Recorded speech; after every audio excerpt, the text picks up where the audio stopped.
Okay, we're just getting our feet wet here with inline CSS, and we've seen our very first CSS property, which is exciting.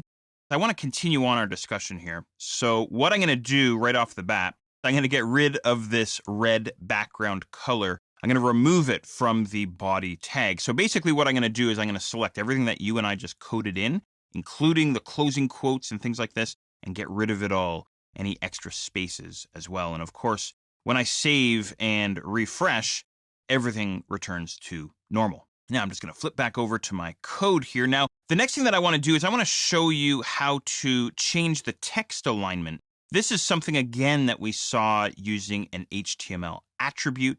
Now we're going to do it using CSS and, of course, using inline CSS. So what I'd like you to do is go ahead and find your first paragraph of text inside your document. Of course, it's wrapped inside the paragraph element. I'm going to look for my opening paragraph tag, and I'll click right after the P, but before the closing angle bracket, throw in a space, and then what I'll do, of course, is I'll type in my style attribute equals, and then open quote. Now, the CSS property for changing text alignment, it's actually pretty simple.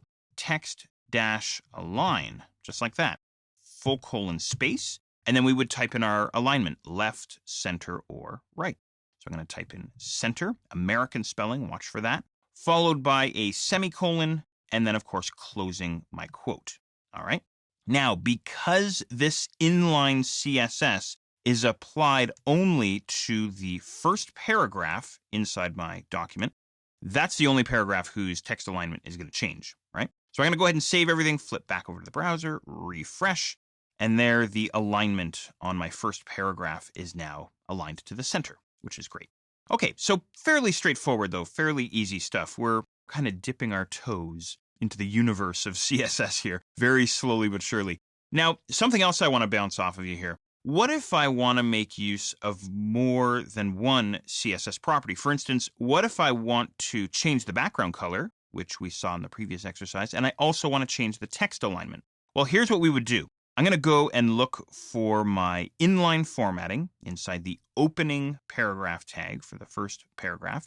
And what I'll do is I'll look for the semicolon directly after the text aligned center.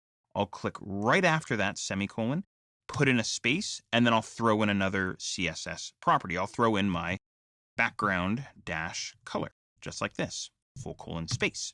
Now, before I actually throw in my color, I want to mention here that you can throw in as many CSS properties as you want. We could have 5 or even 10 different properties all defined here in line within the HTML code. All I would do is simply put a space after that closing semicolon, after every single property, right? And then just continue stringing them along. All right, as for the background color, what I could do is I could specify the background color using a color name like red or blue or green, yellow. Or what I can do is I can make use of hexadecimal color values. That's what I'm going to do here. As a matter of fact, I'm going to use what's referred to as a web-safe color value. I'm going to type in a hash mark or a number sign, and then I'll type in 3366FF. Okay, sounds a little cryptic. Follow that by a semicolon, save your work, back over to the browser, and refresh. And now the first paragraph has this blue background color, and it is still aligned in the center. So that's the idea there. We can add on as many CSS properties as we want.